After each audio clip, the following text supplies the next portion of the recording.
인제 트랜스퍼하고 엔드포인트라는 개념이 나와요. 그래서 호스트하고 디바이스 사이의 통신이 호스트에 시작이 돼요.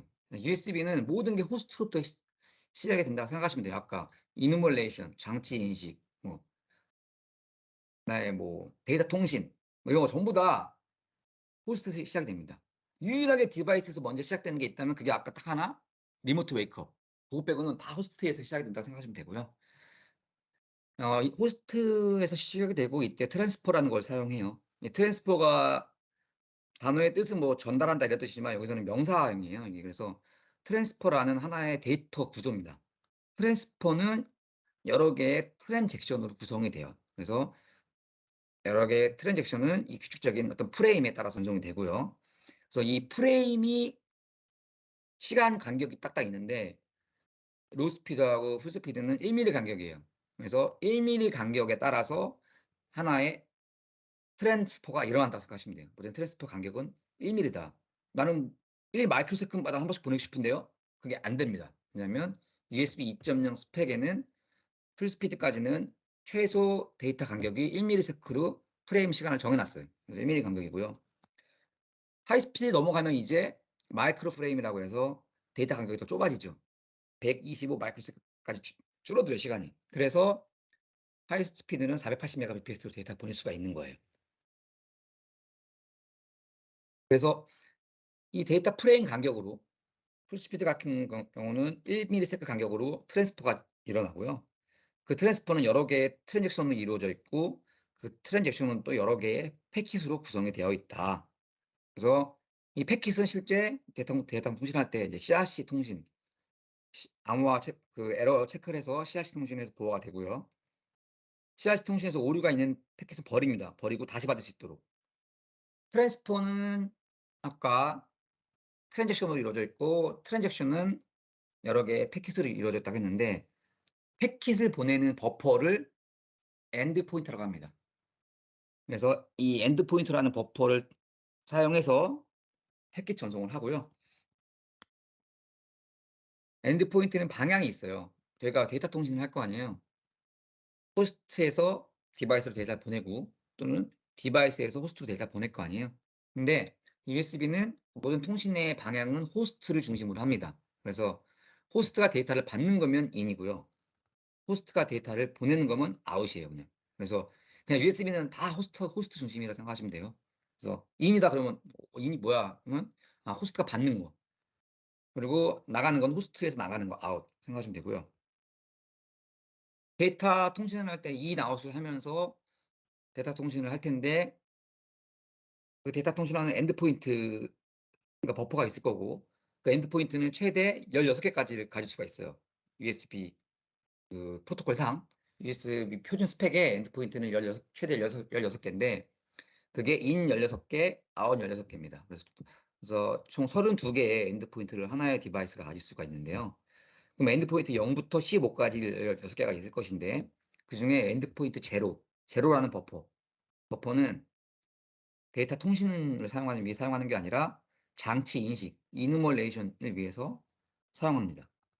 그래서 엔드 포인트 0을 제외한 나머지는 다 인터페이스라는 가상의 인제 데이터 버스가 생기는 거죠. 인터페이스에서 데이터 통신을 위해 사용되는데 엔드포인트 제로는 장치 인식을 위해 사용돼요. 그럼 아까 장치 인식을 할 때 필요한 게 뭐였죠? 디스크립터가 있었잖아요. 그 디스크립터가 뭐다?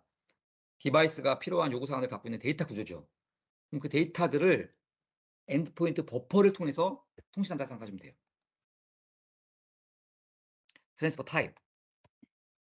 통신 방법에 따라 4 가지의 서로 다른 트랜스포 타입이 있습니다.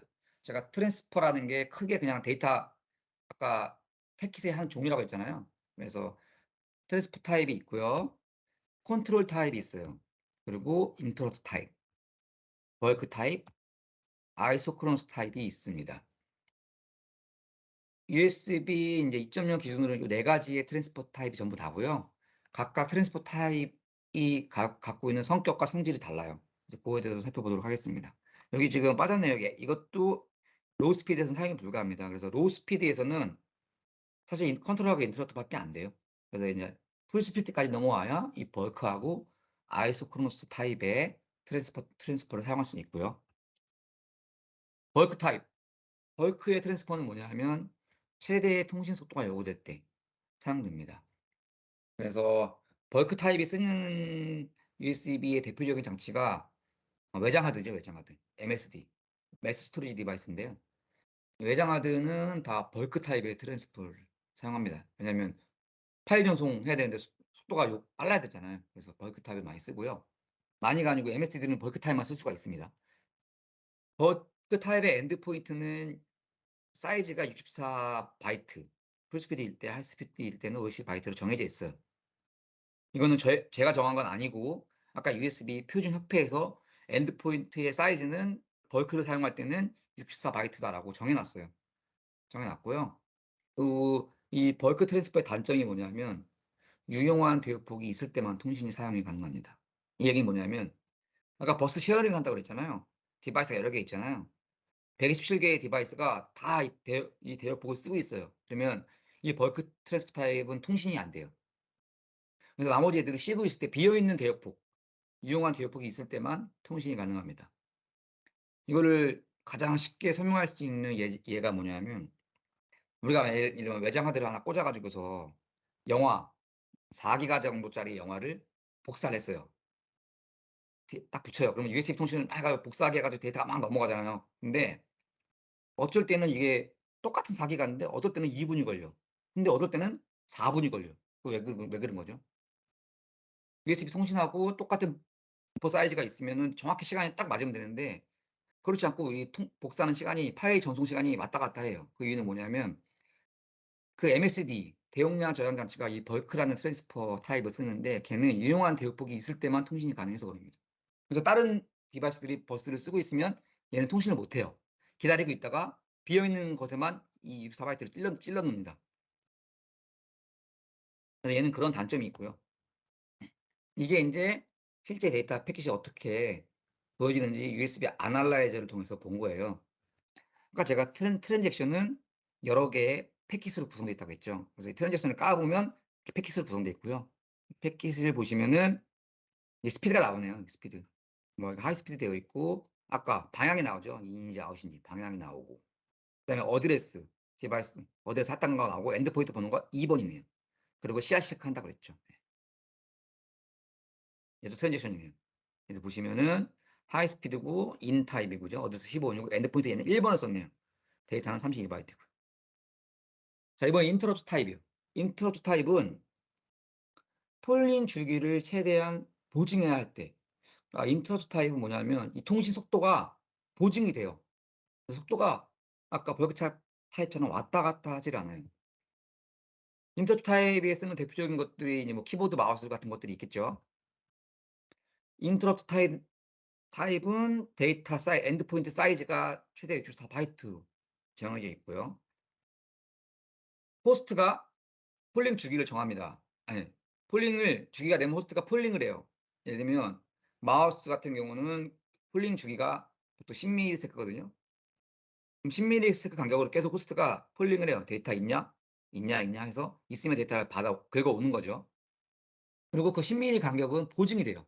그래서 어떤 일이 있어도 이 10 밀리 간격은 보증이 됩니다, 폴링 간격은. 그래서 우리가 마우스나 키보드를 막 쓰더라도 항상 키 입력이 정확히 되고 마우스에 드래그할 때 이런 게 끊기지 않는 거는 인터럽트 최소 폴링 간격을 인터럽트에서 보증을 해 준다, 인터럽트 타입은. 그래서 고게 장점인데 그렇지만 얘는 데이터 사이즈 페이로드가 최대 64 바이트밖에 안 되기 때문에 속도가 좀 느리죠.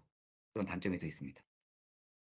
뭐 아이스크로스 타입은 여기 설명을 안 드렸는데 뭐 아이스크로스 타입 같은 경우는 인제 실시간 데이터 패킷이 중요할 경우 쓰는 타입인데요.